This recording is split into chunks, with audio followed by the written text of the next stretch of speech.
Notre cerveau est capable de prodiges incroyables. Inutile de lui inventer des super pouvoirs supplémentaires. J'ai besoin de tes lumières.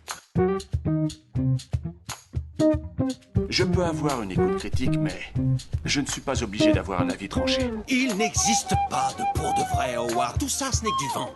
On ne nie pas une réalité parce qu'on n'arrive pas à l'expliquer. Il faut jamais avoir confiance en ce qu'on voit. Et si les gens étaient attentifs, la magie n'existerait pas. Cinétique, le podcast cinéma et scepticisme.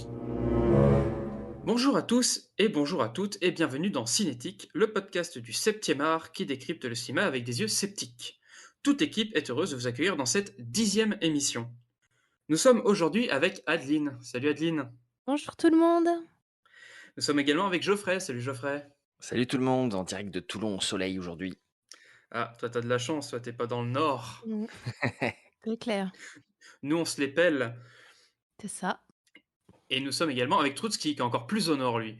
Oui, le plat pays qui est le mien. Salut. Le Groenland, voilà. Et températures similaires. Bon, je rappelle le principe de l'émission. Nous allons tous ensemble discuter d'un film qui nous semble intéressant du point de vue sceptique. Ça peut être un film qui pousse au doute, qui décrit des éléments méthodologiques ou qui avance des thèses discutables. N'étant partisans d'aucun dogmatisme et d'aucune discrimination, nous discuterons à la fois de la forme et du fond à notre convenance. Nous aborderons dans un premier temps une partie sans spoil avant de passer à une deuxième partie où nous discuterons le film dans sa totalité. Bien évidemment, les œuvres abordées ne pourront l'être dans leur totalité et nous vous encourageons à continuer la discussion sur notre Discord ou sur nos différents réseaux sociaux.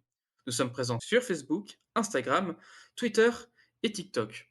Et vous pouvez nous soutenir en partageant, en likant et en commentant cette émission. N'hésitez pas non plus à nous faire parvenir vos critiques et vos remarques, que ce soit sur le podcast ou sur les films, nous en serons ravis.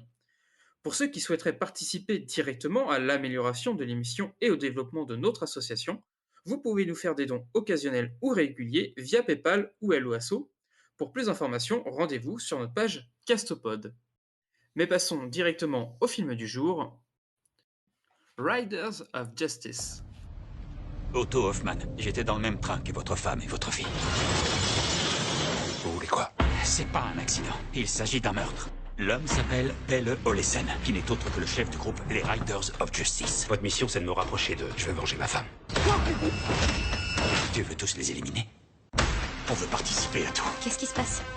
Ça y est, moi aussi je suis prêt. Tu crois que tu vas ramener ta femme? Alors, il a beaucoup insisté pour qu'on parle de ce film, et a raison.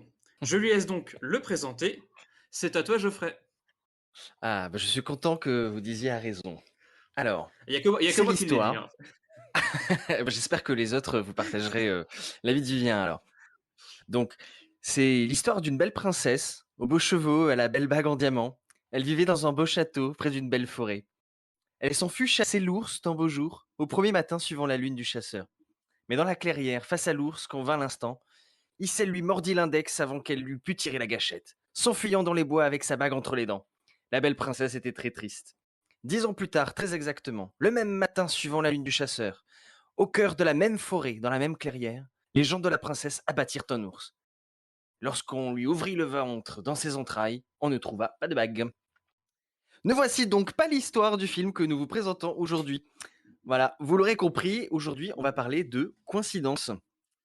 Alors, sorti en direct ou DVD et en Blu-ray en France en 2021 et disponible sur le catalogue SVOD de Canal+, Riders of Justice est donc un film de et par le très danois Anders Thomas Jensen, à qui l'on doit notamment le fort oubliable scénario de l'adaptation au cinéma de La Tour sombre de Stephen King. Mais bon, heureusement, il a d'autres choses à son actif. On passera donc sur ce détail. Nous suivons donc dans ce film l'épopée de 4 losers magnifiques, Otto, Nikolai Laikas, Lennart, Lars Brigman, Emmentaler, Nicolas Bro et enfin le très viril Marcus alias Mads Mikkelsen, bien sûr. En guerre contre le gang Riders of Justice, ils ont été réunis par des circonstances que je préfère ne pas vous dévoiler pour mieux vous appâter.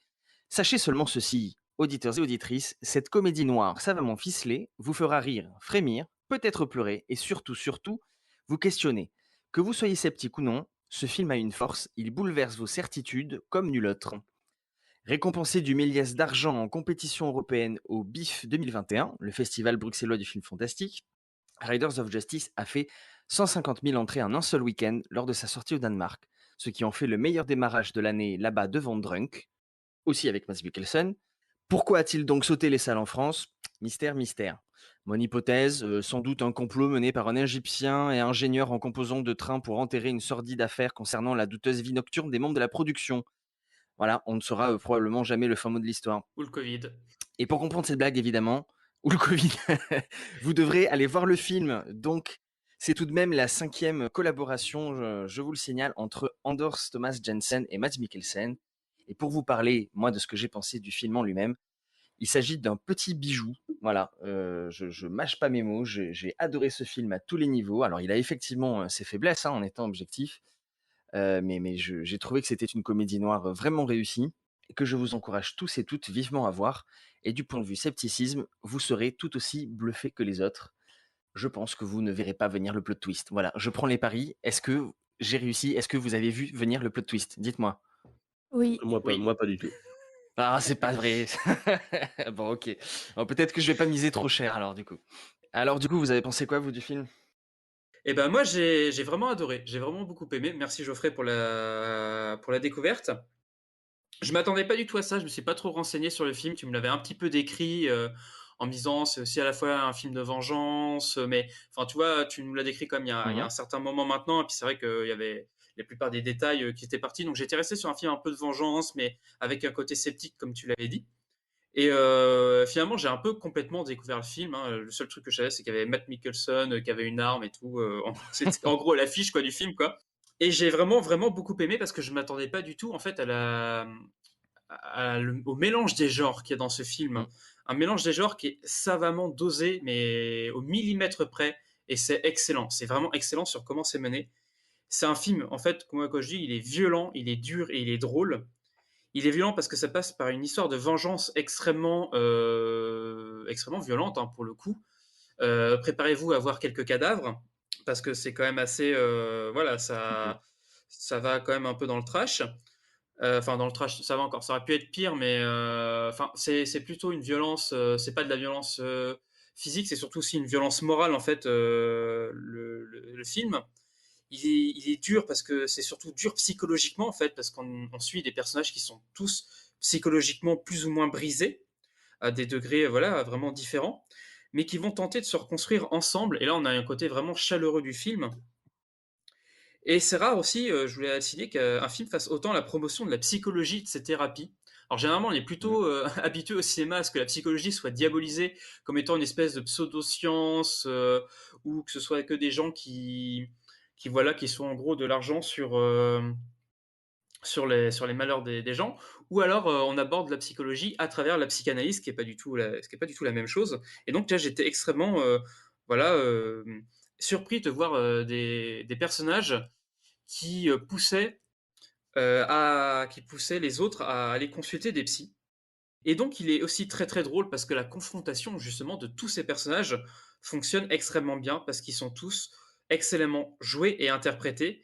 Ils sont tous vraiment, on a des passages où on est à mourir de rire et qui suivent juste des passages où on était à deux doigts de chialer, quoi. C'est assez étonnant c'est vraiment ça que je veux retenir de ce film-là. C'est extrêmement étonnant à quel point le mélange des genres est réussi et, et vraiment auquel en fait on ne s'attend pas du tout, quoi. On s'attend pas du tout aux scènes qui nous font rigoler, on s'attend pas du tout aux scènes qui vont nous faire voilà, avoir des émotions plus fortes, et ça marche extrêmement bien. Mais ça marche surtout parce que voilà, c'est vraiment porté par tous les acteurs. En fait, vraiment tous les acteurs du film sont bons. Il n'y en a pas un à critiquer plus que d'autres. Peut-être le méchant du film qui est un petit peu plus caricatural, on va dire, mais en même temps qui n'est pas caricatural dans ce film.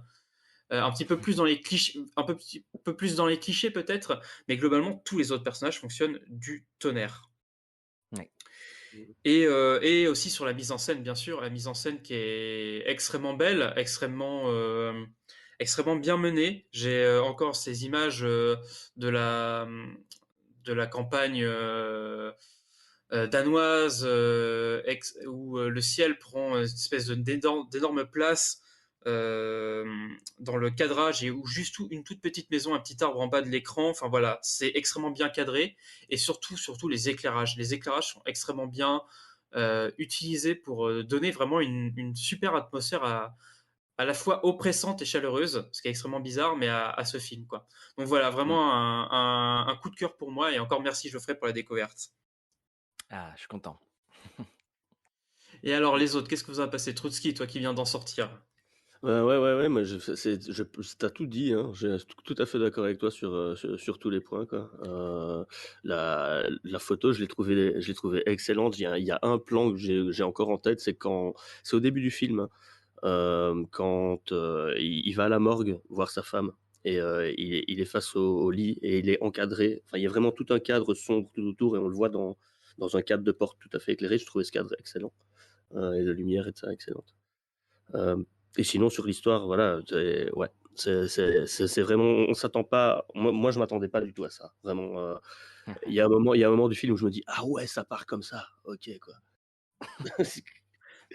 Je vais essayer de pas trop spoil parce que c'est un peu ma spécialité le spoil, mais du coup, je vais me retenir pour la deuxième partie. Mais ouais, non, On t'attend j'ai vraiment derrière apprécié. avec les ciseaux de la censure, t'inquiète pas. Et toi, Adeline, alors? Eh bien, bah, pareil que toi, Vivien, vraiment, ce film est génial. Je rajouterais peut-être qu'au début, on pense que c'est un film un peu socio-réaliste, et en fait, après, ça part en live et c'est très, très drôle. Moi, j'avais énormément aimé Les Bouchers Verts, vraiment du même réalisateur et avec les mêmes acteurs. Les trois, donc Mikkelsen, Lee Cass et Nicolas Braun. Ils sont géniaux ces mecs, vraiment. Et en regardant Riders of Justice pour le podcast, j'ai vu qu'en fait ils avaient fait d'autres films, tous les trois, pour le même réal. Donc je vais courir aller voir les autres films parce que vraiment c'est énorme. L'humour de ce réalisateur est juste parfait pour moi. Humour noir, c'est Ah oui. vraiment ce que j'aime le plus dans les comédies. Mhm. Donc Ah, et puis là, C'est pour sa être noir, c'est spécialité. noir, hein. Ah oui. ah ouais, non, il est énorme ce film. Et puis, on pourrait même, parce que t'as dit, vous avez dit comédie noire, film de revanche, enquête, etc. Mais c'est aussi un film d'action, hein. Ah oui, C'est complètement. clairement un Oui, film clairement, d'action. ouais, ouais. Ah, il n'y a Donc pas avec tant tout C'est d'action. ça, Il y a pas tant bah d'action que ça, si, en vérité. si, mais tu rigoles, il y a plein de scènes, on peut ouais, le quand même. dire, de fusillade, enfin voilà. Il y a quand même Ouais. beaucoup d'action, hein. Il y en a un petit peu, il y en a un petit peu, mais bon, je sais Mais pas c'est si un j'irais bon jusqu'à le film qualifier de film d'action. d'action.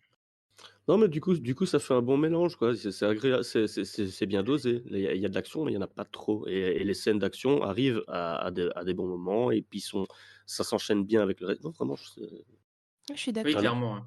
Après, ça dépend toujours de ce qu'on définit comme étant un film d'action. C'est vrai que moi, je le rangerais pas vraiment dans la catégorie film d'action, malgré les scènes d'action qu'il y a effectivement à l'intérieur, parce que le rythme est tout autre en fait du film. Mhm. Pour moi, un film d'action, c'est un film qui est vraiment basé sur le rythme, et qu'il y a un rythme qu'il faut qu'il s'enchaîne, qu'il faut jamais qu'il soit brisé, et qui monte toujours plus haut, plus haut, plus haut, plus haut.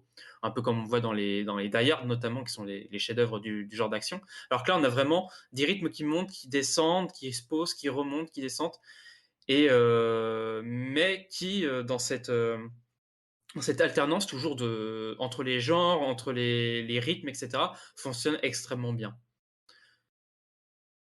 Tout à fait. Ouais, alors qu'ici, du coup, ce que tu dis, c'est qu'en fait, le film casse les codes aussi en venant chambouler les rythmes du coup de l'action. Oui, exactement. Mais il brise beaucoup de codes en fait. Enfin, je sais pas en fait, je saurais pas classifier ce film. C'est vrai que c'est marqué comédie noire, mais je sais même pas, ça existe pas vraiment la comédie noire. C'est même pas vraiment un Si, genre de film. si. Ah si, Si, Ouais, pour moi, si. c'est clairement si. identifié. Ouais, ouais. Tu peux faire Ah entrer ouais. Jeunet dans la comédie noire, Oui. peut-être Wes Anderson par certains aspects. Enfin, c'est. Jeunesse, je fais rentrer dans le fantastique plutôt. Ouais, ouais, ouais, Ouais, ouais. mais tu peux avoir plusieurs genres qui se croisent. Oui, Oui, bien bien sûr, sûr. bien sûr. Ouais, ouais. Non, mais pour moi, c'est pas un. Ouais, c'est plutôt un entre genre. Mais là, on est même pas dans. Effectivement, on est même pas tant dans la comédie noire que dans Il y a du tellement drame aussi. Ouais, voilà, on est tellement dans une multiplicité de genres, à mon sens, qu'il n'y a Mm. même pas un genre pour définir ce film, quoi. Mais c'est un film Il de y a même genre, voilà. C'est pour ça qu'il est Toby. c'est ça. C'est un film des genres, en fait. C'est pas. Exactement. En tout cas, il y a une signature qui est très claire de la part du réalisateur et tu peux Mm. pas te tromper, hein. Même si tu sais pas que c'est lui, si tu as déjà vu un film de lui, tu vas forcément reconnaître son travail. Et Ouais, Moi, bah, je pour le coup, j'ai. c'est tiens à appréciable. signaler que c'était d'ailleurs Ouais, c'était la première fois que je voyais un film de Anders Thomas, pardon, Jensen. Et puis, ça m'a quand même fait cet effet qu'effectivement, on sentait une signature dans le cadre. Alors, je sais pas s'il a l'habitude de travailler tout le temps avec le même chef-op, mais à mon avis, il est probablement un petit peu technicien aussi parce que il y a une construction de l'image qui me paraît très soignée. Et il y a une patte de réalisateur très claire dans l'esthétique visuelle en plus de celle de la construction de l'histoire, quoi. Et vous n'avez pas vu son film Les Bouchers Verts? On Et me l'a non, Non, non. recommandé, ouais, on me l'a recommandé beaucoup de Ah fois là et je là, ne l'ai jamais regardé, non. allez J'ai vu voir ce film, aucun. vraiment. Ah, d'accord, j'ai vu aucun autre de ses films, moi, personnellement. Je connaissais même pas ce réalisateur avant de voir ce film-là, en fait. Et pour le coup, effectivement, comme toi, je vais essayer à un moment ou un autre d'aller voir ses autres films parce que c'est extrêmement intéressant.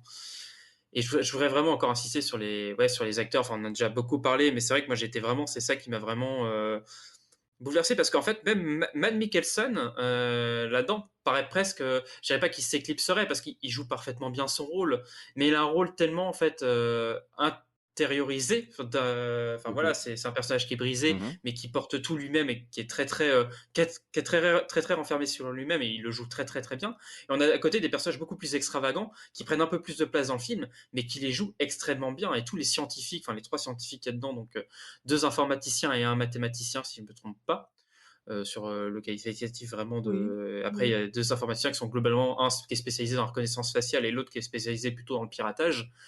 Ils sont tout à fait. excellents. Enfin, cette espèce de Mhm. trio. Et puis après, il y avait.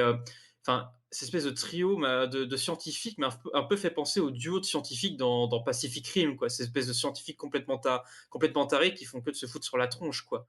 Et c'est un peu le même style de comportement complètement outrancier. Et franchement, c'est. Mais en même temps, ça jure pas dans l'atmosphère du film qui, comme tu l'as dit, Adeline, peut être extrêmement réaliste à certains moments et à d'autres moments complètement. Voilà, ça part complètement dans la folie, quoi. Mais c'est vraiment. Faut le voir pour le croire, ce genre de film. Ça, c'est parce que ça marche vraiment très, très, très bien. Ce qui est intéressant aussi chez ce réalisateur, c'est qu'il travaille sur des archétypes de personnages. Pardon, il travaille sur des archétypes de personnages. Tu retrouves ça aussi dans Les Bouchers Verts avec les trois mêmes comédiens. Et même si les traits des personnages sont un peu grossis, ça fonctionne toujours du tonnerre. Et ces trois acteurs, ils sont géniaux, c'est des caméléons. Vraiment, au début, je les ai pas reconnus, hein.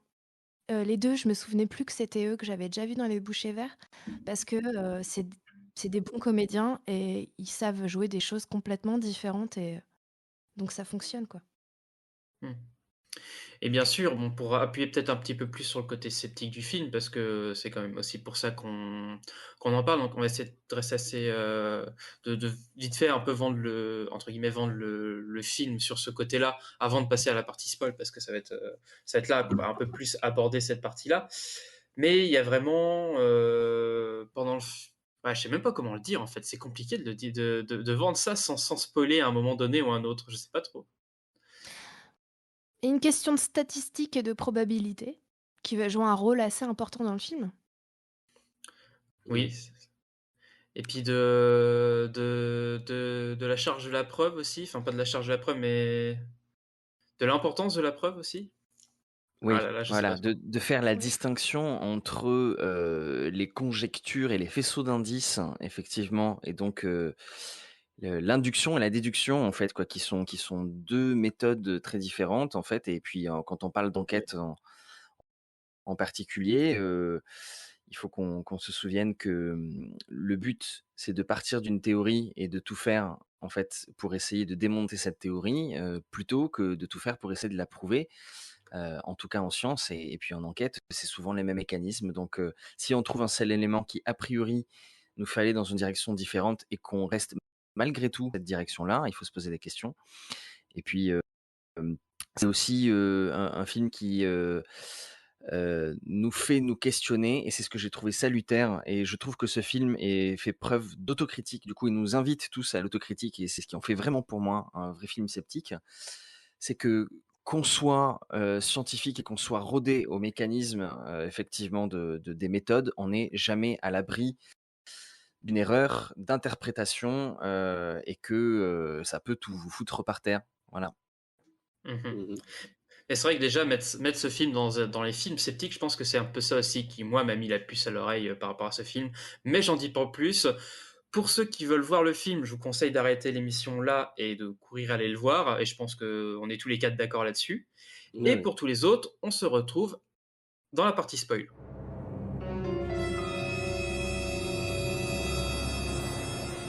Et à la fin, il meurt. Donc voilà, là vous êtes maintenant dans la partie spoil. Et donc si vous êtes ici, bon, on estime soit que vous avez vu le film, soit que vous avez pas peur de vous faire spoiler le film. Donc maintenant, on va rentrer un petit peu plus dans l'analyse sceptique sur ce film-là, parce qu'il faut bien dire que les personnages se gourent, mais du feu de Dieu, quoi. Alors c'est vrai que moi j'avais un petit peu vu venir, effectivement, comme je disais, parce que Geoffrey, tu me l'as présenté comme un film sceptique, mais je pense que si on me l'avait pas présenté comme ça, je me serais peut-être pas autant méfié en fait. Je me serais peut-être pas autant méfié des erreurs qu'il aurait pu y avoir là-dedans. Ça m'a apporté, on va dire, alors plus que je m'en doutais, je m'en doutais, mais je n'étais pas certain de là où ça allait déboucher, quoi. Mais je me suis dit, de toute façon, il y a deux solutions. Soit ils se sont gourés, soit ils se sont pas gourés. Mais à un moment, je me suis dit, ça m'étonnerait que ce soit vrai, parce que je voyais le film qu'il allait s'orienter sur quelque chose de bien plus, de bien plus sombre en fait qu'au départ qu'un simple film de vengeance, quoi. Est-ce qu'avant le plot twist, vous vous êtes dit attention, ça méthodiquement, c'est peut-être pas vrai ou quel est le moment où vous avez pu vraiment douter? Mm. Alors, vas-y, Trotsky.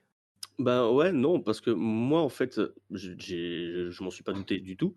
Par contre, comme Vivien, j'ai eu le réflexe au départ, puisque c'est un film qu'on me dit sceptique, il faut que je fasse gaffe à quelque chose, quoi.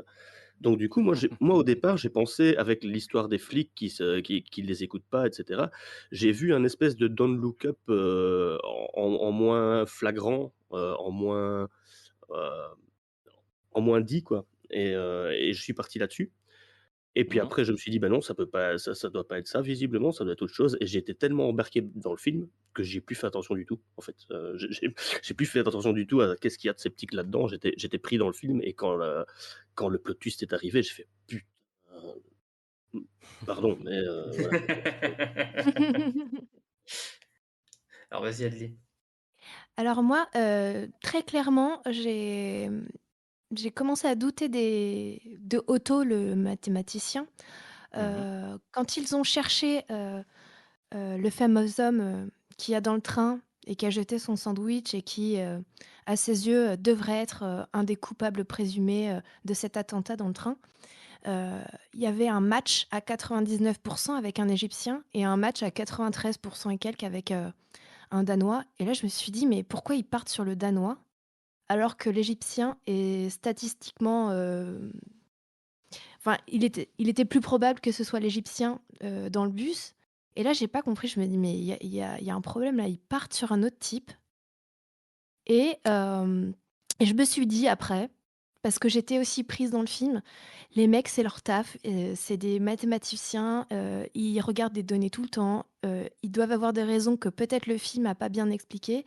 Et en fait, je suis quand même partie dans le film avec eux, mais tout en me disant, les données de base, elles sont cheloues quand même.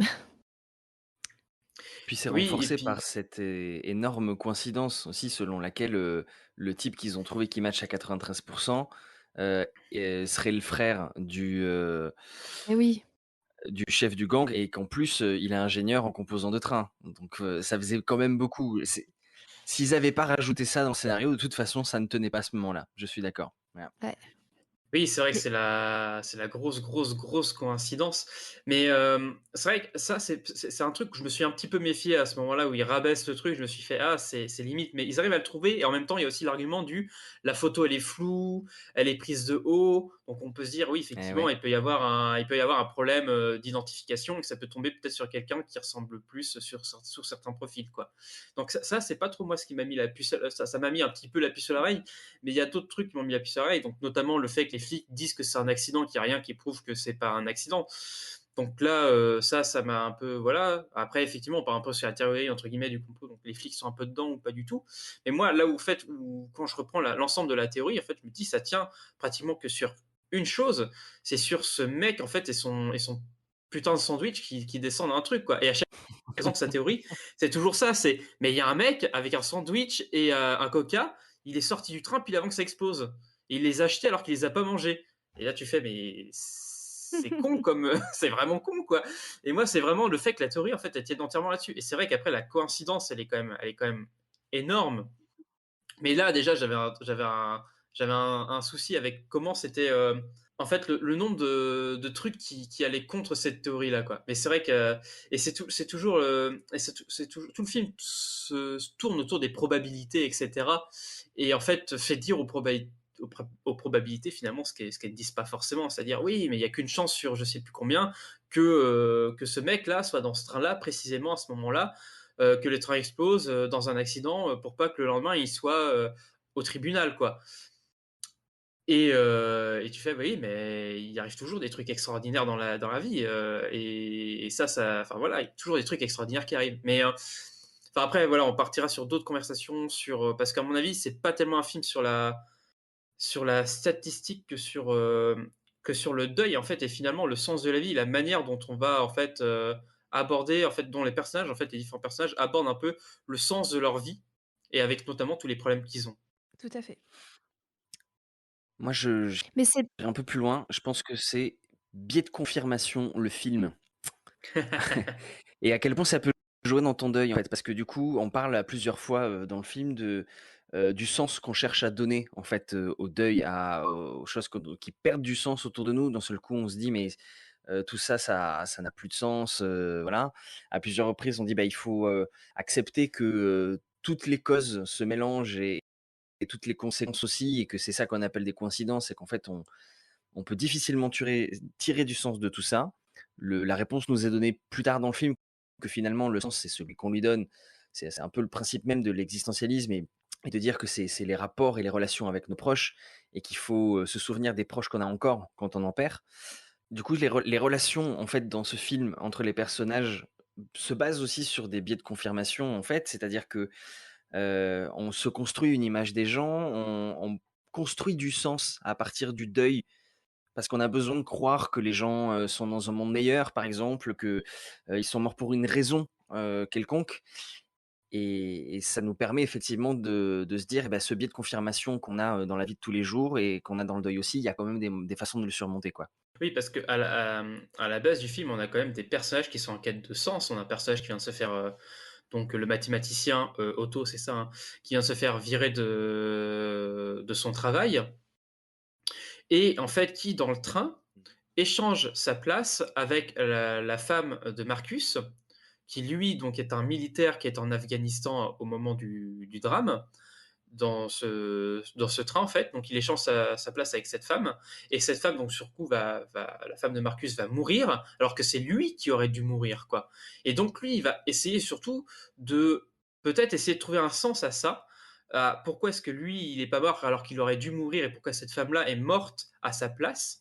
Il est en quête de ça. Marcus est en quête aussi de trouver un moyen d'être capable de surmonter la mort de sa femme. Déjà qu'il a une vie qui est absolument déjà que lui, il a du mal à supporter, parce que c'est quelqu'un quand même qui boit énormément depuis très très longtemps, et déjà que sa femme et sa fille ont du mal à... Voilà, on voit qu'il y a des problèmes relationnels même à distance, parce qu'elles en parlent entre elles, comme quoi s'il revient de toute façon de l'Afghanistan, il va faire que boire pendant un mois, que lui d'ailleurs il préfère rester en Afghanistan plutôt que rentrer chez lui, donc il y a un véritable problème.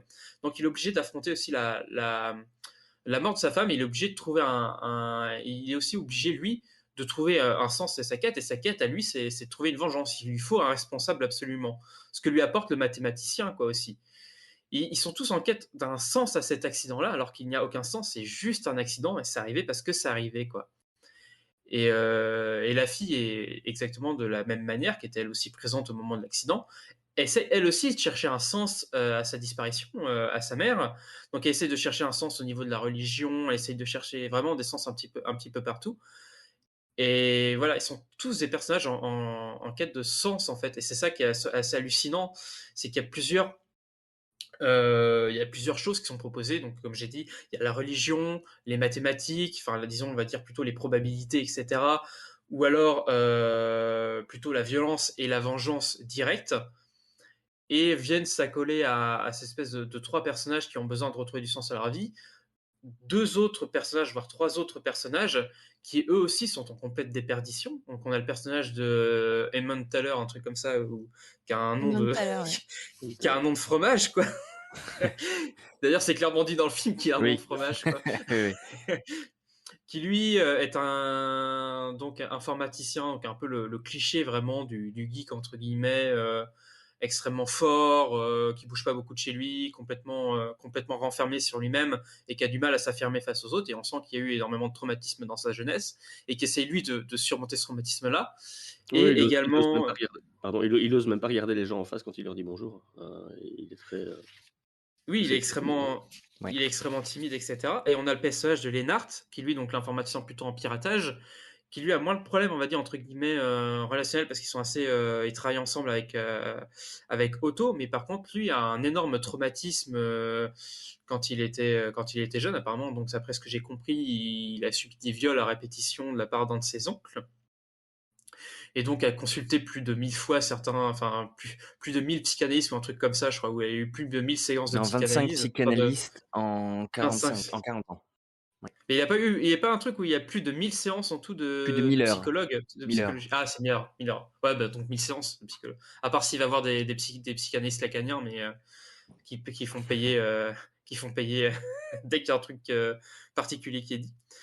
Mais ouais, donc voilà, donc on a vraiment que des personnages brisés et qui essayent de trouver un sens à leur vie. Et je trouve que c'est assez intéressant l'espèce en fait de film, comment ils vont essayer de trouver du sens dans cette espèce d'auberge espagnole qui va se construire peu à peu, c'est-à-dire d'une maison complètement morte où le père n'a plus aucune conversation avec sa fille, où la relation est complètement brisée. Il y a ces gens qui vont se rajouter, qui vont donner de la vie à cette maison et qui vont vraiment redonner cet aspect absolument humain à l'existence. Et donc c'est pour ça que moi ça dépasse vraiment la question du scepticisme, enfin en tout cas la question de la méthodologie sceptique, pour en fait embrasser une question encore plus grande en fait que ça. Et je trouve ça super intéressant la manière dont c'est mené. Oui. Alors que moi, je trouve que ça dépasse pas justement la question de la méthode pour le spectateur. Parce que dès le départ, on aurait pu comprendre qu'il y avait un problème dans la méthode, parce que les deux personnes qui essayent de remonter la chaîne des causalités, on peut dire ça comme ça, c'est Otto et Mathilde qui sont les victimes de l'accident de train. Et donc forcément, ils sont dans un état de fragilité, et donc ils peuvent pas être objectifs, et ils peuvent pas avoir tous les éléments devant eux pour vraiment savoir pourquoi cette mère est morte, etc. Parce qu'ils cherchent quand même, la fille, elle cherche à savoir où est le point de départ.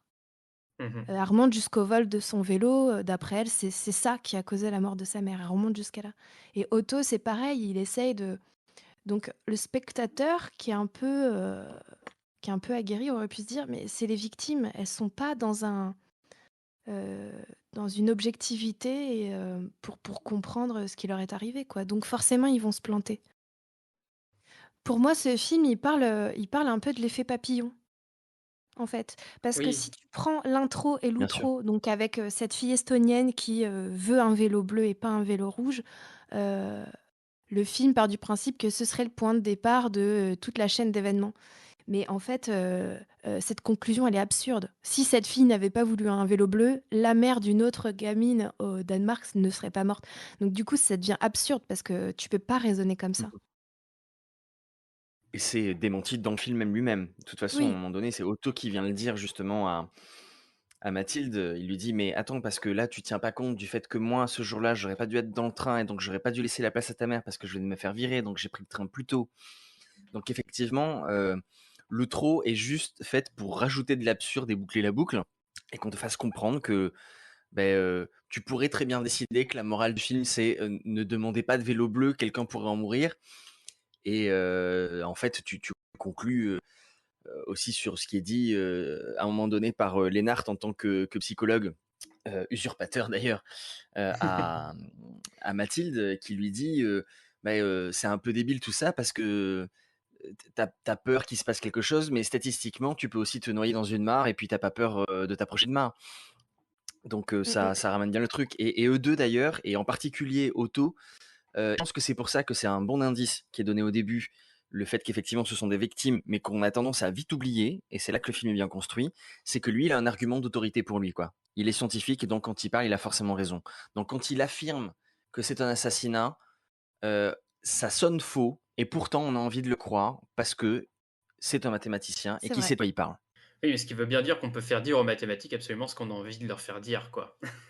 Quelque part. Non, mais là, c'est le mec qui interprète mal, hein. Les chiffres ne Oui, mentent pas. À clairement. un moment, c'est dit dans le film. C'est le mec qui décide d'interpréter et surtout d'omettre tout un pan de recherche qu'il aurait pu faire. Il y a toute une enquête qu'ils auraient pu mener, notamment sur l'Égyptien ou sur l'alibi, Oui. juste l'alibi du frère de Kurt. Ça, à aucun moment c'est fait, quoi. Et d'ailleurs, s'il le faisait pas, jusqu'à la fin, ils auraient cru qu'ils étaient en train de mener une vengeance légitime, quoi. Oui. Ouais. Si, ouais, juste au moment où Kurt, c'est ça, le chef de gang dit « Mais pourquoi vous nous faites ça? En fait, on vous y a fait. Mhm. Après, j'ai l'impression que c'est quand même au moment où il apprend qu'ils se sont trompés que Marcus fait vraiment son deuil. Au moment où il apprend qu'il a tué ces gens-là pour rien, c'est à ce moment-là qu'il fait son deuil de sa femme, quoi. J'ai Oui, l'impression. clairement. En tout cas, qu'il commence à accepter le principe qu'il n'y a pas besoin d'avoir un coupable, en fait, Mhm. Ouais. pour qu'une situation puisse se passer. Et c'est là qu'il comprend qu'il a effectivement besoin d'aide pour surmonter cette épreuve, quoi. Et Ouais. clairement, hein. Et c'est la performance de Mads Mikkelsen, d'ailleurs, cette scène dans le film, quoi. Oui. Toute la séquence, la façon dont il se décompose petit à petit, puis il explose et à la craque, Ouais. je l'ai trouvé fantastique. Ouais, énorme. Et Ouais. il y a un truc que je trouve drôle d'ailleurs, c'est que si c'était les proches de Kurt, donc du mec là, du chef des Riders of Justice, qui devait essayer de retrouver, enfin de comment dire, de comprendre la mort de ce mec-là et de remonter la chaîne de causalité, ils arriveraient quand même à à un espèce d'imbroglio de causalité, c'est-à-dire bah ouais, si il y avait pas ce mec-là qui s'était retrouvé en même temps, qui avait échangé sa place avec cette dame-là dans ce train-là et qu'il n'avait pas fait tout un calcul pour arriver, on serait pas mort, quoi. Eux, c'est-à-dire qu'ils sont vraiment morts à cause d'une faute complètement Ouais. voilà, enfin d'espèce d'incohérence, enfin de pas d'incohérence, mais d'erreur statistique totale, quoi. Alors, Bon, après, c'est vrai qu'on pardonne vachement aux personnages parce que de toute façon, c'est des salopards. Donc ça, bon, on s'en fout. C'est vrai que le film là-dessus rend les personnages quand même, laisse les personnages quand même principaux sympathiques parce qu'en fait, ils tuent quand même des salopards. Donc pour le coup, même à la fin, s'ils se trompent, on se dit bon, bah, finalement, c'est pas si grave que ça parce que c'est quand même, voilà, c'est quand même des gens qui entre guillemets le méritaient.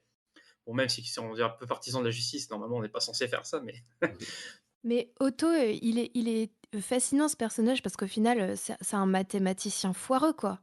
Le mec, au début, parle de prédiction, il va inventer un algorithme qui peut prédire des événements dans l'avenir, etc. Il croit que c'est possible. oui, parce Alors qu'il est que... omnubilé par la mort Ouais. de sa fille. Alors, attends que je me souvienne, sa fille, elle est morte Oui, si, comment c'est déjà? sa fille qui meurt Dans dans un un accident accident de de voiture voiture. parce qu'il a trop bu. Et je pense que ça aussi, il y a une grosse notion de culpabilité dans ce film, que ce soit pour la fille, que ce soit pour lui, Otto. Il culpabilise beaucoup. Et quelque part, il a besoin de reprendre un peu, comment dire, l'ascendant un peu sur les événements. Et c'est-à-dire qu'en essayant de prédire, il essaye de reprendre un petit peu la main sur les événements, d'essayer de contrôler ce qui l'entoure. Alors que ça, c'est absolument illusoire. Et il pense aussi que l'attentat a pu avoir lieu parce que les bad guys, les Riders of Justice, ont pu prévoir que un des leaders s'assierait à cet endroit-là et que donc... Enfin, il prévoit des trucs, c'est insensé, quoi. Ouais, il présuppose quand même que les Riders of Justice, ils s'y connaissent autant qu'eux en stats Oui, c'est ça. enfin bon, c'est un peu. Mais il a raison, ils s'y connaissent autant que lui, c'est-à-dire rien, quoi. Mhm. T'es chier. Parce Je que je rigole. suis sûr qu'il est capable de les calculer, sauf qu'il se court complètement dans ses interprétations, en fait. Mais il a Et je crois raison qu'il sur il a plein de réussi. points, mais... Oui, c'est ça. Et c'est-à-dire, en fait, on peut vraiment faire dire aux chiffres enfin, entre guillemets, ce qu'on veut. C'est-à-dire que lui, il interprète cette espèce de coïncidence, cette espèce de une chance sur plus de 300 millions ou je sais plus combien que cet incident arrive. Lui, il interprète ça dans le sens où bah, ça a tellement peu de chances d'arriver que ça ne peut pas arriver. Sauf qu'en Ouais, vérité, ouais. un mathématicien dirait bah ça a peu de chances d'arriver, mais c'est quand même arrivé parce qu'il y a quand même des choses, il y a des erreurs statistiques, il y a toujours des phénomènes extraordinaires qui peuvent arriver. Et voilà quoi. Mais lui, il faut absolument qu'il cherche un sens à tout ça. Il y a un aspect un petit peu entre guillemets complotiste là-dedans, c'est-à-dire qu'il faut qu'il arrive à trouver des cohérences et qu'il n'y a rien qui peut se passer par hasard quoi. Et en fait, je pense que c'est un peu ça en fait, l'idée du film, c'est voilà, on tourne autour de cette idée-là, c'est-à-dire qu'essayer de rechercher les causes, parfois c'est inutile parce que bon, c'est juste les causes, c'est juste un hasard, c'était une chance sur 300 millions, 300 000 que ça arrive, et bah c'est arrivé et c'est comme ça, maintenant il faut l'accepter quoi. Mm. Il y a aussi le fameux corrélation n'est pas causalité et auto-mélange. Évidemment, il mélange ces deux Ouais, choses. Mhm. ils mélangent. En tout cas, ils parleront jamais vraiment de preuves, effectivement, mais ils disent c'est beaucoup trop de coïncidences. Ils insistent toujours sur le terme de coïncidence, au point que trop de coïncidences n'en font plus une. Mais en fait, trop de coïncidences reste toujours une coïncidence, puisque lui-même le dit, hein, à un moment donné, il y a toujours une cause quelque part, une infinité de causes à quelque chose, et donc forcément, il y a une infinité de coïncidences qui se produisent en même temps. Mm. Tout Il à faut fait. dire aussi qu'ils n'ont pas été aidés par Marcus qui a buté le mec direct, quoi. Oui. Là, c'est le Oui, moment du film où je me suis fait ah, d'accord, ok. Je me suis dit, il va y Ouais. avoir une confrontation entre le mec et eux. Ah non, non, le mec, il leur fait une petite menace. Le mec, il s'énerve, pof, il lui craque le coude. Fait ah, d'accord, ok. Vous auriez pu lui poser quelques questions quand même, ça aurait été pas mal, parce qu'on aurait voulu savoir. C'est le moment du film où je me suis senti extrêmement frustré du truc. Parce que je me suis dit, ouais, ils vont aller le voir, ils vont lui poser des questions pour savoir si c'est vraiment lui, quoi. Ah non, le mec, il l'éclate, quoi. Tu fais ah, mais en fait, on saura. Et là, c'est le moment où je me suis dit, en fait, on saura jamais si c'est lui ou pas, quoi. Mhm. Et c'est aussi à ce moment-là où je me suis dit, il y a trop de trucs qui vont dans le sens où on essaye de suspendre cette espèce d'idée, quoi. Enfin, on essaye de Ouais. suspendre le fait de chercher des preuves, quoi. Là, c'est le moment, en fait, où à partir de ce moment-là, ils s'embarquent dans quelque chose, et là, ils ont plus la maîtrise de rien, en fait. Parce qu'après, c'est eux qui vont commencer à être chassés, forcément par le gang qui va les prendre en grippe, quoi. Et donc, à partir de ce moment-là, ils ont finalement fait leur vengeance, et eux, maintenant, ils vont faire pratiquement que subir, quoi. Ouais, mais je pensais qu'ils Elle allaient quand est... même un peu enquêter sur le gang, sur qui a prémédité le truc, a commandité le truc, etc.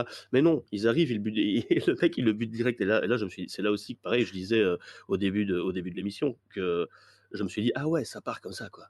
Et je me suis dit, mais ça va partir en Leslie Nielsen dans truc, je fais ma vengeance, là. Allez, comment et c'était vraiment, enfin, voilà.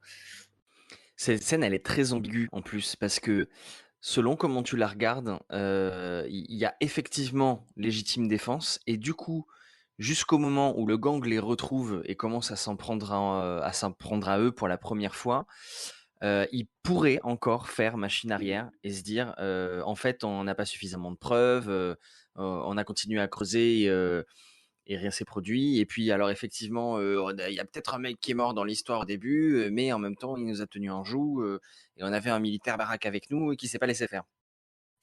Mais tu sauras jamais vraiment quelle était l'intention de Marcus à ce moment-là.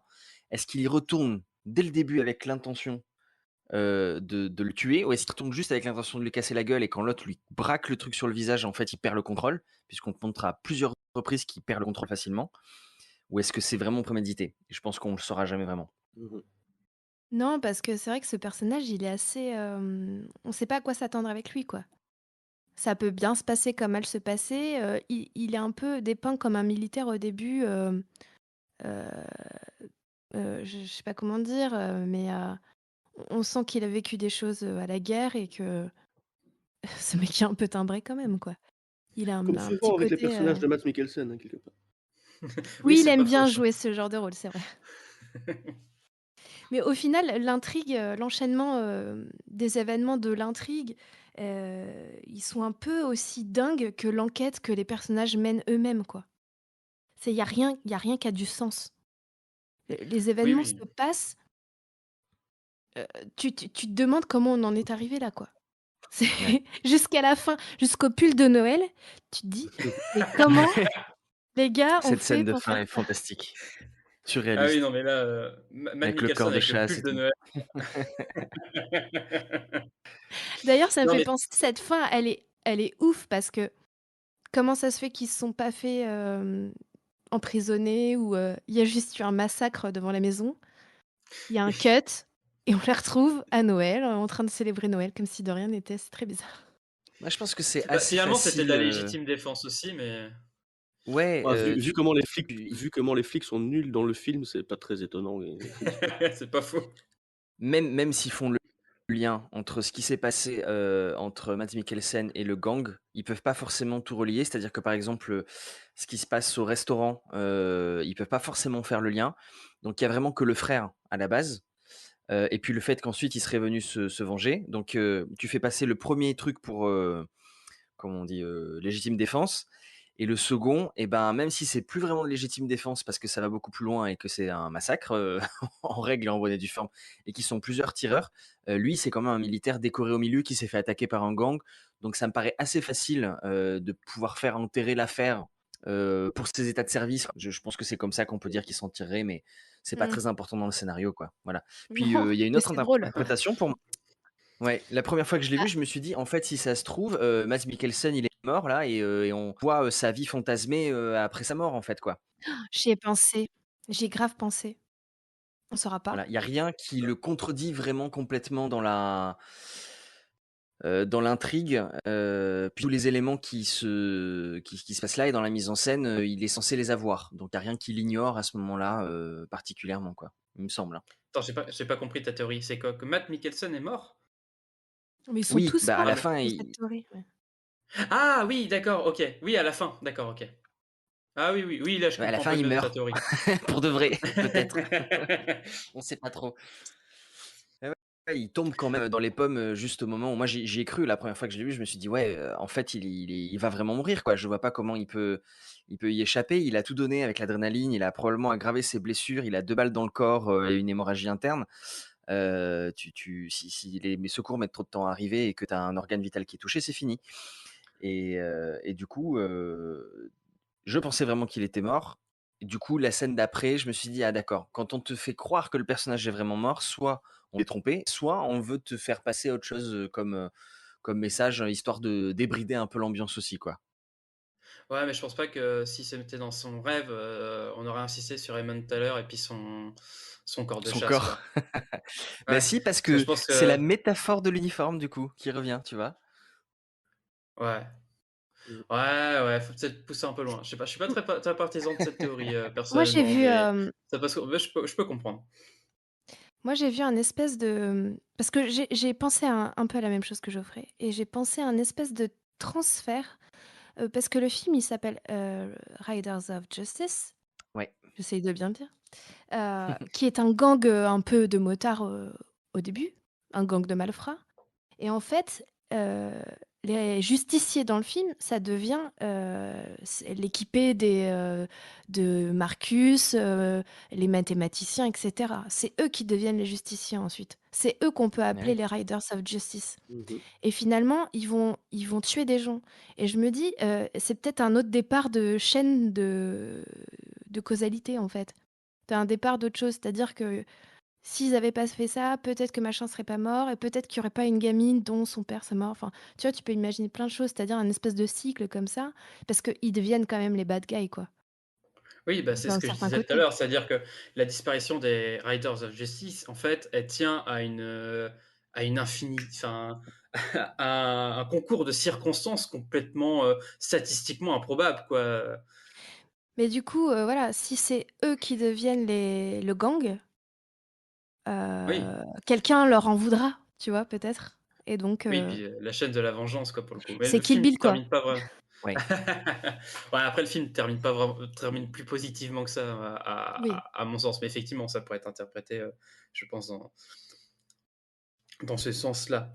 Est-ce qu'on peut aussi s'arrêter 2 minutes sur la scène de l'Égyptien, du coup, qui rentre chez lui au moment où on découvre le pot heureuse, et pourquoi il a jeté ce fameux sandwich et ce jus, et qui dit qu'il a préféré aller s'acheter un McDo, et d'à quel point ça me semble absolument réaliste, connaissant un petit peu effectivement la nourriture des Pays-Bas et du Danemark. Voilà. Ce Oh. jugement de valeur. C'est ça qu'il Ce dit. Ouais, jugement de valeur. elle était pas sous-titrée chez moi, cette scène-là. Du coup, j'ai pas compris ce qu'il disait. Ah ben Ah voilà, merde. donc il explique qu'il est allé visiter le Danemark et que du coup c'était un superbe pays, très vert, très plat, avec des belles architectures, mais que par contre la nourriture était infecte. D'ailleurs, il a acheté un sandwich qu'il n'a pas pu manger, qu'il a essayé de laver avec un jus qu'il n'a pas pu boire et qu'il a du tout jeté et qu'il est allé se payer un McDo. Voilà. Ah, d'accord, ok. Excellent. Donc en fait, tout ça, ça tient en fait de la qualité de la bouffe au Danemark, Danemark. quoi. Elle, Donc elle, en fait, le elle démarre message du vraiment là. film, Voilà, la bah, chaîne voilà. de En causalité. fait, le message du film, c'est dire qu'il faut faire de la meilleure bouffe au Danemark, quoi. Pour moi, tout se tient là. C'est le message central du film. Ouais, et encore, il n'a pas demandé des croquettes dans un distributeur. Hein. Ah, on sent l'habitué. Ouais, alors du coup, pour piquer un petit peu ce truc-là, parce qu'il y a quand même vraiment hein, des petites aberrations, parce qu'après, on peut très bien manger, effectivement, aussi hein, dans les naves et du nord de l'Europe. Et parce qu'il y a des McDo. Il y a... parce qu'il y a des McDo. Mais on peut croiser dans la rue des distributeurs de nourriture réchauffée. Bon, on en trouve aussi des fois quelques-uns en France avec des pizzas, ça se voit un petit peu. Mais là, on peut te servir des trucs qui ressemblent un peu à des poutines, à des espèces de gratins de pommes de terre bourrés de fromage, des trucs avec des saucisses et des croquettes au jambon. Et c'est quand même un peu surprenant, d'autant que ça n'a pas une très belle mine quand tu le vois comme ça. Et c'est pas très bon non plus. Voilà. Enfin, en tout cas, moi, j'en garde pas un très bon souvenir, mais c'est pas des trucs avec lesquels j'ai grandi. Alors, c'est probablement complètement culturel, quoi. Est-ce que tu dirais que ça a transformé ta vie en enfer ou pas? Non, quand même pas. Pas à ce point-là. Non, et puis il y a peut-être un point sur lequel on n'a pas trop insisté, c'est sur l'humour du film qu'il y a là-dedans, quoi. C'est vrai que il y a plein de situations, on sait pas trop comment se positionner là-dessus, notamment la scène justement où le mec il meurt, quoi. C'est à la fois, enfin où donc sur le coup celui qui pense être le responsable de l'accident du train donc se fait tuer par Marcus. C'est le chef de moment gang, où ouais. ouais, voilà, donc déjà il y a tous les scientifiques qui sont en train de le regarder, genre tuer froidement un mec et qui sont complètement un peu sous le choc du meurtre, mais en même temps ils s'inquiètent pas plus que ça. Et c'est le moment où ils sont en train de taper un débat pendant 2-3 minutes, à savoir s'il faut laver les empreintes ou pas. Et, et donc le moment, donc il y a Lennart qui rentre dedans pour aller chercher des produits d'entretien pour essayer d'effacer les empreintes qu'ils ont laissées absolument partout. D'ailleurs, ils ont mis leurs doigts absolument partout. Et qui tombe sur un mec, donc donc un jeune Ukrainien dont j'ai marqué le nom, donc pas d'HK, mais bon voilà, dont le nom sera pas forcément beaucoup dit dans le film. Donc un jeune Ukrainien, mais alors avec une boule dans la bouche, complètement nu, en train de servir de table basse, quoi. Et le mec qui lui passe devant, il le regarde et puis il s'en va comme si de rien n'était, mais il y a que des situations comme ça. Et il le laisse, il le laisse dans sa position. Il le laisse. Sachant... Mais on se même, demande en plus, on sait que lui. Vas-y. Non, on le sait pas encore à ce moment-là. C'est après qu'on le sait que lui, il a connu globalement des situations presque similaires, quoi. Et il lui sauve la vie d'ailleurs. Mais il y a d'autres moments dans le film où c'est les moments très violents qui deviennent drôles. Oui, la pêche qu'il met au gamin, au mec de sa fille. Quand il arrive, bam, il lui en colle une direct, une grosse tartine que tu mets, mais enfin, mais pourquoi? Ouais, c'est extrêmement gênant ce moment, mais en même temps, tu peux Ouais. pas t'en empêcher de rigoler peut-être un peu nerveusement. Il y a aussi ce moment où il met un coup de poing dans le nez d'Otto en voiture et il le jette de la Oui. voiture. Ah oui. Il revient Ouais. plus tard le chercher, mais Oh, puis la réplique à ce moment-là, mais il a des problèmes ce mec. Bah oui, un autre problème que d'être le nez en sang au bord de la route. Bah ouais, mais là pour le moment, c'est ce problème-là qui est le plus important quand même. On va manquer de bras maintenant pour le tir croisé, non? C'est quoi son problème? À Otto? Il en a plein. Le plus urgent, c'est qu'il est vautré par terre inconscient sur une piste cyclable. Ah, puis Et je pense il y a que aussi- le moment, moi... Ouais, vas-y. Alors peut-être qu'on pense au même, du coup, est-ce que tu penses au moment où il court après l'autre alors qu'il lui avait dit de Ouais. fermer sa bouche dans le champ? Exactement, je pense à ce moment-là. Voilà. c'est Vas-y, très gênant aussi. Bah, en fait, ce moment-là, il est, enfin, je trouve que c'est un des moments qui m'a le plus marqué dans le film, quoi. C'est vraiment le moment où il lui dit de fermer sa gueule. Il fait que lui dire de fermer sa gueule, l'autre il veut pas la fermer. Donc à un moment il s'arrête, donc l'autre il sent bien le coup qui va arriver, donc il commence à s'enfuir dans le champ. Donc là, on est tous morts de rire parce qu'on se dit, putain, il va se faire laminer par l'autre parce qu'on sait très bien comment Marcus il est, c'est-à-dire il va le tabasser. Et là, il y a le moment où le mec il se met à quatre pattes dans le champ, qui commence à baisser son froc, à lui montrer ses fesses et alors à dire, je sais plus vraiment trop quoi, du genre, ne me punissez pas, ne me punissez pas, ne me punissez pas. Non, non, pardon. Qu'est-ce que tu fais? Non, pitié, non, non, non, non, non, non, non. Arrête. Non, non, Fais non, pas non, ça. pitié, pitié. Je te promets, je vais être sage. Arrête, rhabille-toi. Je vais être sage, c'est promis. Non, pitié, non, non, pas ça, pas ça. Et c'est le moment en fait où l'humour devient complètement dramatique et on commence à comprendre ce que lui a subi, quoi. Et le moment où Marcus en fait là est complètement arrêté et puis là il comprend qu'il y a vraiment un énorme problème et que même lui il peut pas le frapper, quoi. Et là je trouve que c'est justement là on est sur un changement de rythme qui marche mais du tonnerre dans le film, quoi. Parce qu'on passe vraiment mais du rire entre guillemets du rire aux larmes, quoi, à ce Du moment-là, rire au quoi. choc, quoi, ouais, c'est Et t'es ça. quand même en train de rigoler un peu à ce moment-là en te disant Attends, qu'est-ce qu'il fait? Je sais pas trop si je dois rire ou pleurer, quoi, en fait. Ouais. Oui, c'est exactement ça, c'est exactement ça. Mais Et parce il que y a les plein de moments comme ça dans le personnages, film. pour moi, ça fonctionne parce que les personnages sont plus forts que les drames qu'ils portent en eux. C'est-à-dire qu'on voit bien que c'est tous des écorchés, les adultes, hein, les hommes, ils ont tous vécu des choses horribles dans leur vie, mais leur force de caractère et leur trait de caractère fait que on rit pas d'eux, on rit avec eux. Et je pense que Ouais. c'est ça qui fait la force de l'humour de ce film. Oui, oui. Et moi, je trouve que ce qui marche bien vraiment dans ce film, c'est la cohésion du groupe là qui marche vraiment vraiment bien, notamment avec le jeune Ukrainien aussi qu'ils vont accueillir après, et donc qui va notamment raconter l'histoire que Geoffrey a racontée au début de l'émission, cette espèce d'histoire complètement absurde avec l'ours et la bague là. Il existe une ancienne légende ukrainienne sur les coïncidences. C'est l'histoire de Lyubova Vassilkovna, de la ville de Vitebsk. Un jour, cette superbe princesse décide de partir à la chasse à l'ours. La voilà donc en forêt un matin après la première lune du printemps. Soudain, elle se fait attaquer par un ours gigantesque qui la mord à la main et lui arrache le doigt sur lequel se trouve sa magnifique bague en diamant. Une tragédie pour elle. Mais exactement 10 années après cette épreuve, un matin, après la toute première lune du printemps, dans la même forêt sombre, au même endroit de la précédente attaque, elle se retrouve face à un ours. Un vieil ours. Elle se concentre et lui tire une balle en plein cœur, lorsqu'elle fait ouvrir le ventre de la bête. Il n'y a aucune trace de la bague. Non, rien. Il n'y avait rien. J'ai adoré la chute. Il y a il y a pas de chute en fait. Il y a vraiment pas de C'est chute. des blagues à non-chute et j'en ai beaucoup comme ça dans mon répertoire. Vous y aurez droit un jour. Mais voilà, je ne pouvais que commencer là-dessus du coup, puisque c'est vraiment en plus la métaphore de l'ensemble du film, quoi. Et en fait, vous attendiez à quelque chose et il n'y avait rien. Voilà. C'est ça, ouais. À la fois l'histoire justement, a ce message-là et en même, elle le porte dans sa narration et dans sa forme, cette blague justement, cette histoire, quoi. Et en même temps, c'est tellement bien inscrit dans le film avec cette espèce de je crois qu'il y a un travelling avant à ce moment-là sur la tête du jeune qui est en train de raconter quelque chose. Donc là, tu sais, t'as une espèce de moment suspendu où tu sens il va se passer Ouais. quelque chose, il y a une histoire qui est racontée. Et là, tout le monde est suspendu aux lèvres de ce personnage-là. Et on attend la fin, et là, ça s'arrête. Et là, en fait, t'es en train de te dire, mais il n'y a pas de fin, en fait, à cette histoire. Et là, sur le coup, en fait, t'étais en train d'être dans un moment un peu dramatique, un peu, voilà, un peu en train de te laisser porter par le film, et tout d'un coup, ça s'arrête, et là, tu te marres parce que tu dis, mais c'est complètement con. Et en fait, c'est encore un de ces changements de rythme dont le film a vraiment parfaitement maîtrisé les codes, quoi. C'est encore une fois, c'est encore ça. C'est les meilleurs moments du film, hein, c'est les moments où on passe vraiment d'une émotion à une autre sans aucune transition, quoi. C'est ça qui est génial.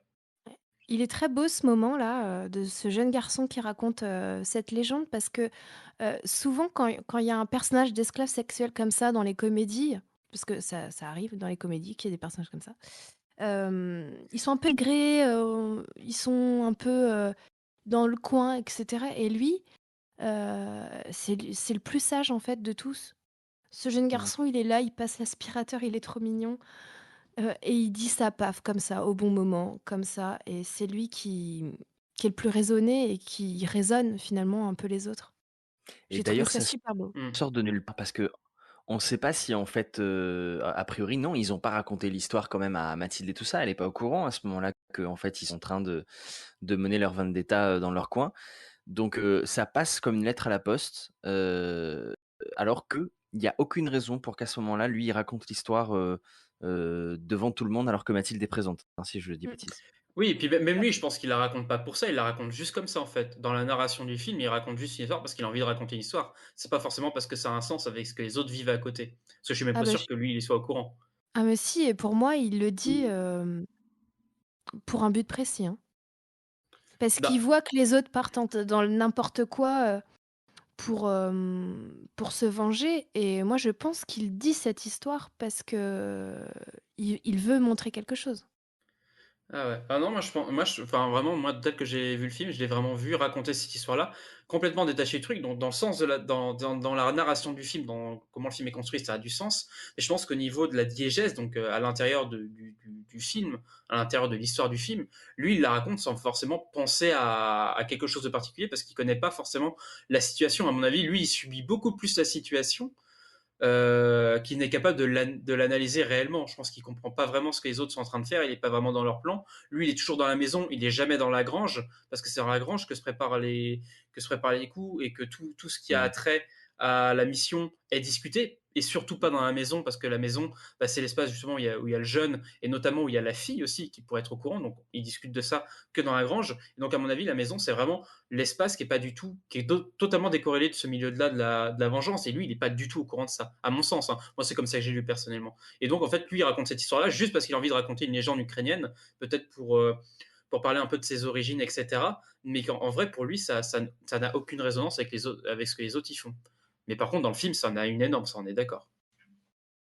Alors que pour moi, il voit tout ce qui se passe, il a assisté au meurtre de son maître, on va dire ça comme ça.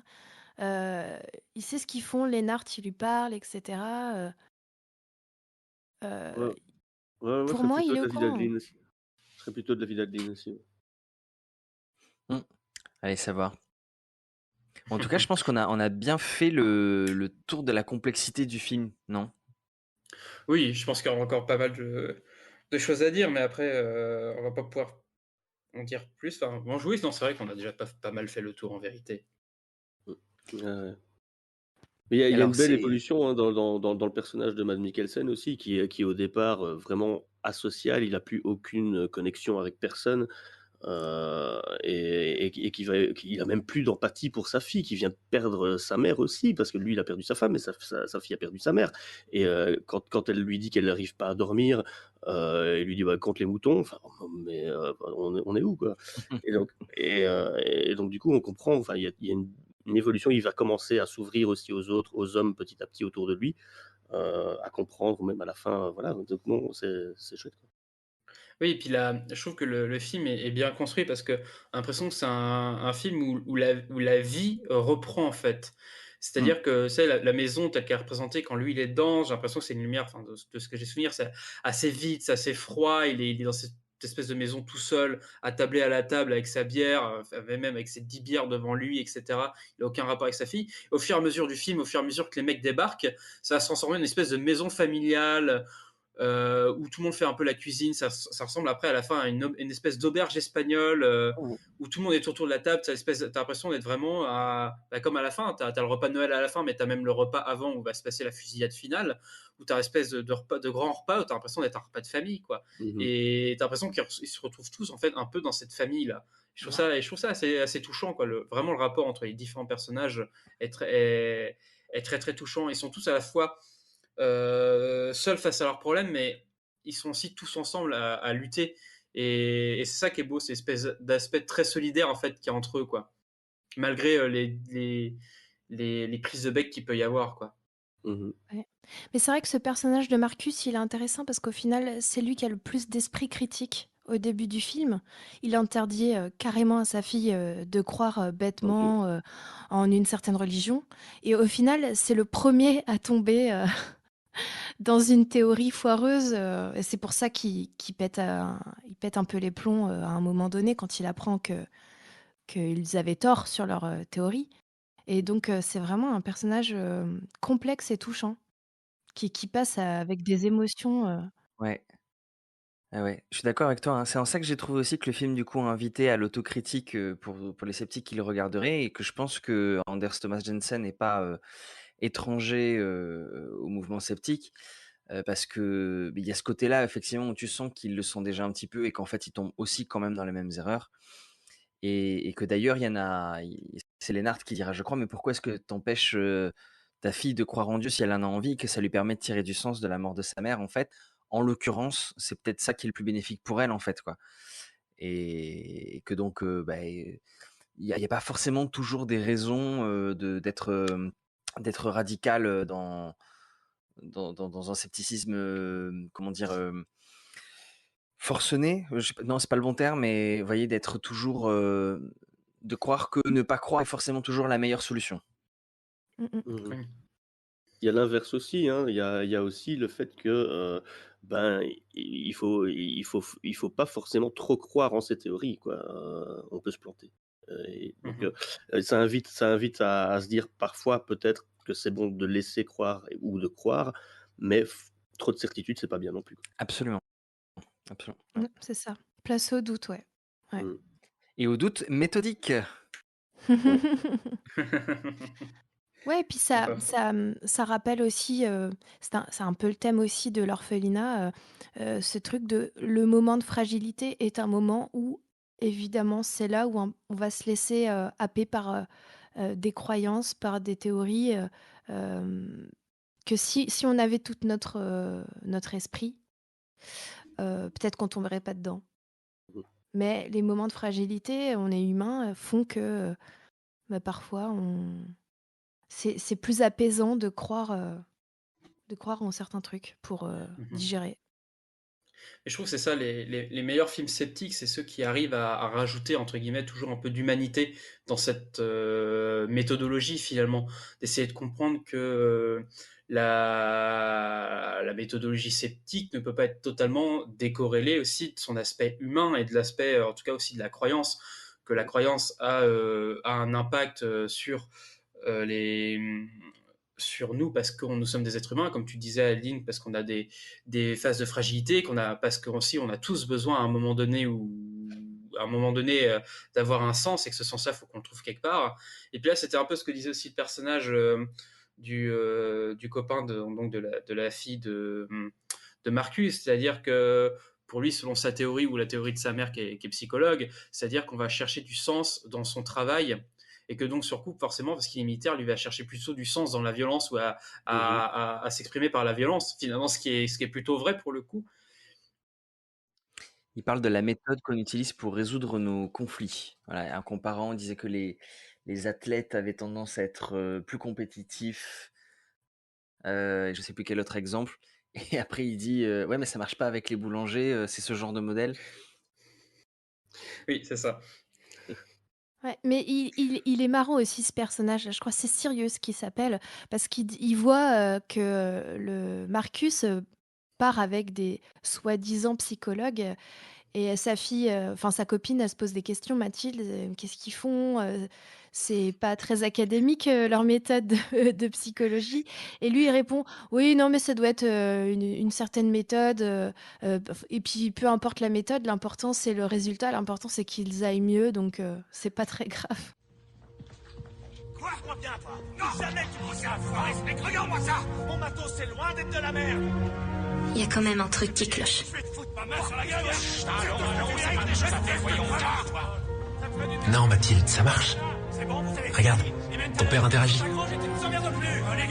Peu importe la méthode, il n'y a que le résultat qui compte. Sauf qu'en ce moment, il se comporte encore plus bizarrement qu'avant. Et qu'est-ce qu'ils foutent avec du matos informatique dans la grange? Ouais, c'est ça. Elle dit, bah, tu vois bien que voilà, c'est pas très grave. Il est en train de sociabiliser. Ça fait trop longtemps qu'il parle plus à personne. Là, il est en train de se faire des potes. Laisse-lui, quoi. Voilà. C'est un peu ça. Et puis surtout, c'est surtout en fait finalement à la fille que ça fait le plus de bien, quoi. Parce que même s'il y a une pseudo séance de psychologie avec Lénard, finalement, ça marche plutôt bien sur elle, quoi. Parce qu'après, parce que même malgré les trucs ultra violents qu'il lui dit pendant la séance, quoi, déjà sur son histoire à lui, en plus ensuite qu'elle est grosse, etc., qu'elle est limite, qu'elle est moche, etc. Mais après, ça la libère complètement, quoi, d'être avec ce bande de tarés.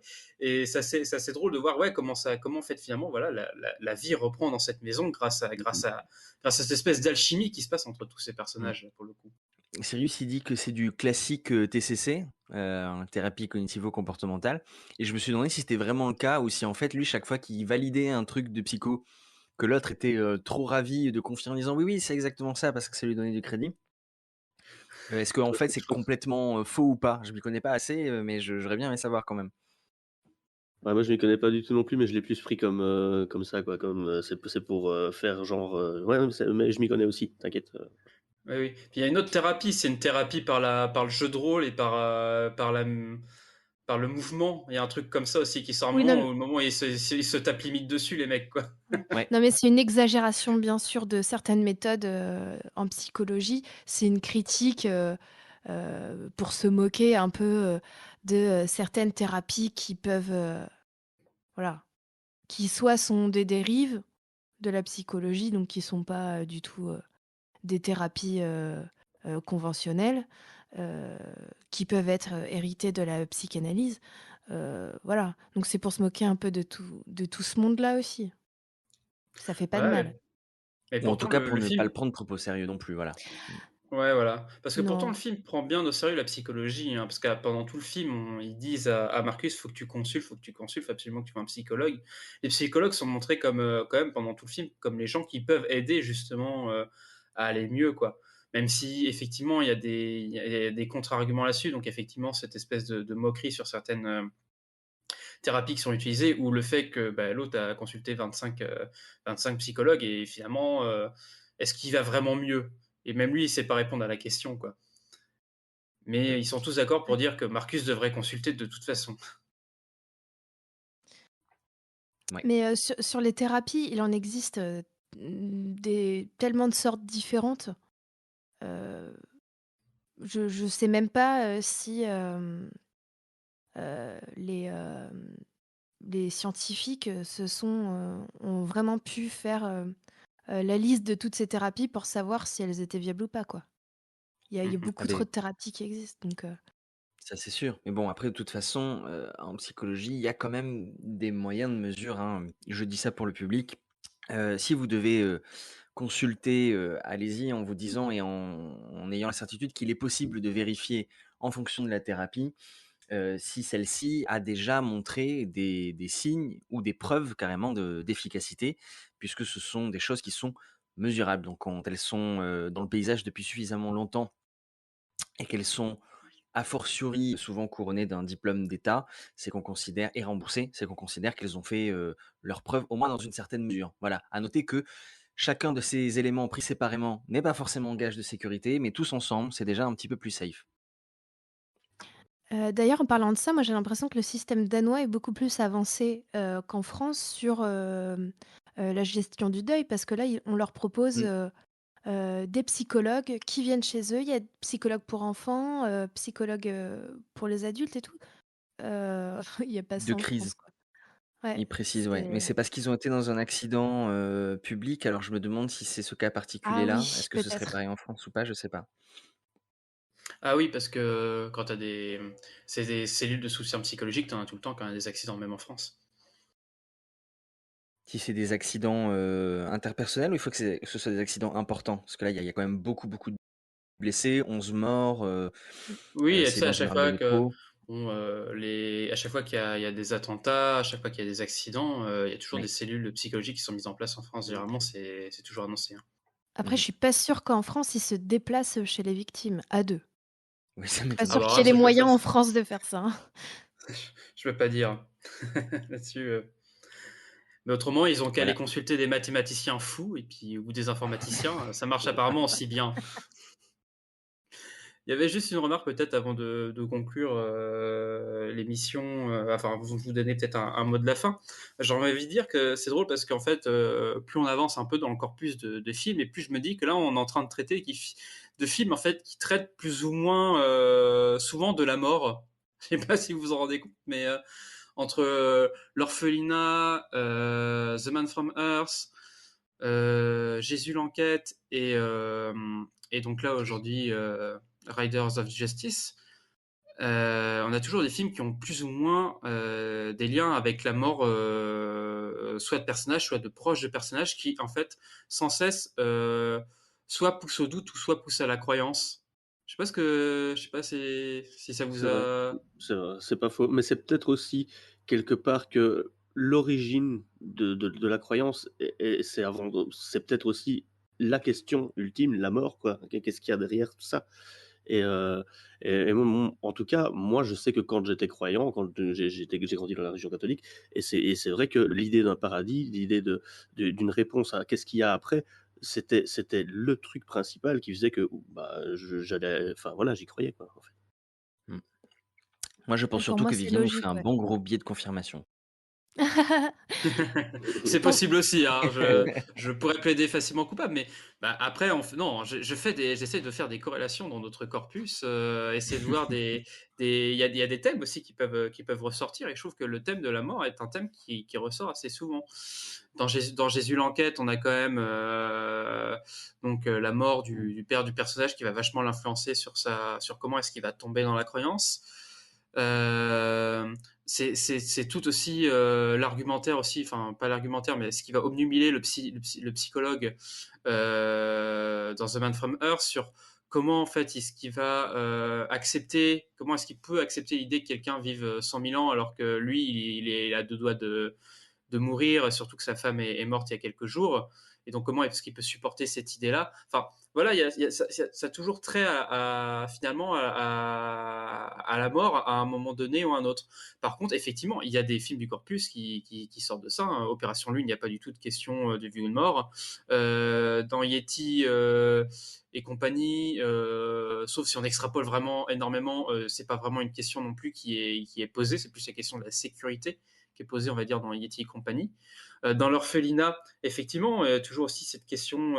Alors dans l'orphelinat, je me rappelle, enfin c'est pas que je me rappelle plus. Enfin, il y a la mort. Après, est-ce que la question de la mort est vraiment centrale? Je me rappelle plus vraiment pour le coup. Mais Si, quand même. ouais. Ouais. Bon, je Et sais pour moi, que. c'est totalement logique puisque la mort est une peur universelle Ouais. et que après la mort, c'est le grand inconnu. Donc forcément, ça réunit les peurs les humaines, quoi. Ah, ça parle à tout le monde, c'est sûr. Je pense que tu C'est voulais dire le grand logique. rien du tout, Adeline. Le grand rien du tout. Le ou grand inconnu. le grand yak dans Le Yeti gros et yak compagnie. Le grand dont yak. le monde est tombé des fesses. Oui, c'est ça, voilà, exactement. Bah voilà, c'était une réflexion que je me faisais par Si tu vas rapport à par ça. là, Mais tous les films parlent d'amour. Enfin, il y a beaucoup de films qui parlent d'amour, effectivement. Non, mais non, après, c'est vrai qu'effectivement, ça peut être aussi un contre-argument, c'est-à-dire que beaucoup de films parlent plus ou moins de la mort, mais je pense aussi que effectivement, c'est quelque chose que c'est toujours la question à laquelle, de toute façon, la science ne pourra jamais répondre. C'est un peu la limite. Et effectivement, comme tu dis, c'est une peur universelle et c'est quelque chose qui cessera jamais de questionner. Et que se poser la question de la mort, c'est aussi de se poser obligatoirement la question du sens de la vie, comme là, cela pose les personnages le sens de leur vie. Et que certains vont trouver ça dans, entre guillemets, essayer de trouver un sens à travers les mathématiques, se trouver une espèce de moyen de continuer de se trouver, voilà, en essayant de prévoir l'avenir à partir du passé, en créant des algorithmes, etc. Enfin, ouais, pour moi, c'est une question qui me semble intéressante. Et puis après, je repartais aussi sur d'autres films du corpus qui abordent aussi toujours ces mêmes questions. Alors pour moi, c'est plutôt des questions de toute façon qui ont plutôt trait finalement généralement à la croyance religieuse. Mais bon, j'aime bien sortir peut-être certains thèmes comme ça pour s'y refaire peut-être des sous-thèmes dans notre corpus en général. Mais bon, voilà, c'était juste une réflexion qui me venait comme ça et je voulais en discuter avec vous. c'était ton moment de prêche. Voilà. Donc maintenant, j'ai créé une mort au tech, alors avec des films qui parlent que de la mort. Non, mais voilà, c'était parce que ça m'interpellait, mais effectivement, c'est de toute façon un sujet central en général, la question de la mort. Voilà, bah c'était pour rendre cette fin d'émission un peu plus gaie. Est-ce que vous avez un mot de la fin sur Rider of Justice ou sur une question métaphysique de la présence de l'amour, de la mort, du sexe dans les films? Moi, j'ai un petit truc à dire, c'est que ce film danois est passé un petit peu inaperçu. Il est pas sorti au cinéma et c'est bien dommage. Et j'ai envie de dire, bah, comme d'habitude, quoi. C'est si t'es pas un film américain, j'ai l'impression que tu tout passe à la trappe. Il y a des réalisateurs de talent qui sont vraiment pas. Qui sont pas, comment dire? Qui n'ont pas la visibilité, qu'ils devraient avoir et c'est vraiment dommage parce qu'un film, comme celui-ci, devrait être sur tous les écrans, voilà, ça m'énerve. Et en fait, le film, en fait, en vérité, le film n'a vraiment pas eu de peau parce qu'il aurait dû sortir pendant alors on va dire entre guillemets le deuxième, enfin c'est pas vraiment le deuxième confinement, mais c'est la période où les cinémas ont été fermés pendant pratiquement tout début 2021, fin 2020. Jusqu'à peu près juin, je crois qu'ils ont été réouverts qu'en mai-juin à peu près dans ces eaux-là, les cinémas. Et là, on a eu un bouchon dans les cinémas, un bouchon de films qui ont dû s'écouler. Et à mon avis, Riders of Justice, effectivement, est passé finalement à la trappe en sortant sous d'autres formats et sur la plateforme Canal+, quoi. Et c'est très très regrettable parce qu'on a quand même des sacrées grosses merdes qui sont sorties au cinéma, quoi, en attendant, Bah, qui ont c'est pris ça, quoi. du temps sur les écrans. Ouais, ouais. Et en plus de ça, c'est même pas un film Netflix, donc pour le coup, il a même pas eu la chance d'avoir un, comment Le dire, projecteur comme ça, quoi. ouais, de projection comme a eu Don't Look Up, par exemple, dont on parlera plus tard. Et c'est vraiment dommage parce que c'est vraiment un très bon film, effectivement. Ouais. Et puis ça fait du bien de voir d'autres acteurs parce que, il y en a marre de voir toujours les mêmes et il y en a marre des histoires de super-héros, je n'en peux plus. Sauf de Mads Mikkelsen. On veut bien plus de Mads Mikkelsen, s'il vous plaît. Exactement. Même Mads Mikkelsen en super-héros s'il faut, quoi. Oui, Ouais, aussi il faut, d'ailleurs. aussi il faut. Voilà. Moi, je complètement d'accord avec Adeline. Ce film mérite beaucoup plus de visibilité et donc on compte sur vous aussi pour le diffuser par le bouche à oreille. Je pense qu'il mérite d'avoir une réputation comme celle de The Man from Earth, qui avait été notre première émission. Finalement, on boucle la boucle. Sauf que cette fois, on est dans l'optique où on a l'occasion de faire vivre le film. Donc, comme il n'a pas pu avoir sa belle vie, espérons qu'il puisse l'avoir et devenir culte petit à petit, en fait, en s'échangeant. Ouais. Ouais, ouais. Et puis je suis en train de réfléchir là, mais je suis en train de me dire que je suis de moins en moins sûr d'avoir envie de voir Matt Mikkelsen mettre un slip sur son pantalon pour devenir un super-héros. C'est une image très désagréable là pour le coup. Je sais pas, je Moi sais pas. En Batman. Là, je suis hypé, moi. En Ah, en Batman. Batman. Ah, en Batman, il pourrait être pas mal en Batman. Yes. Ah ouais. Il y a Alors, moi, je le vois bien dans un truc Le Batman, Punisher le ou Batman Peacemaker. vieux, là. Le Batman vieux quand il revient vieux à Gotham, tu vois. Le Ah, Punisher, je ça savais pas que ça marcherait existait, aussi. ça. Ouais. Et ouais, donc un dernier mot de la fin pour conseiller le film ou pas? Bah voilà, on l'a assez dit, mais il y a de tout. Il y a à boire, à manger, c'est un excellent mélange. Il y a du drame, il y a de la psychologie, il y a de l'action, de la réflexion. Comédie. Voilà, de la comédie. Voilà, il y a de tout dans ce film, et c'est pour ça qu'il faut Il n'y a pas de qu'il sexe faut noté, quand même. le film. Ah, il y a pas de sexe, Ah oui. effectivement. Ouais, on en parle tout le temps, mais on n'en voit jamais. Alors franchement, c'est un film nul. Ah, voilà, ils ont oublié le seul truc vraiment intéressant, quel dommage.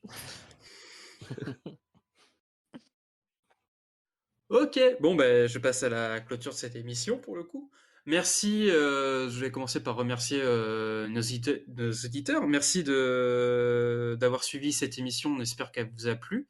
N'hésitez pas encore une fois à réagir sur notre Discord si vous voulez rajouter des choses que vous auriez vues dans le film qu'on n'aurait pas discuté ici pour essayer pour enrichir la conversation. N'hésitez pas non plus à nous rejoindre sur nos réseaux sociaux, Facebook, Twitter, Insta, on est pas mal actifs sur Insta et Facebook notamment.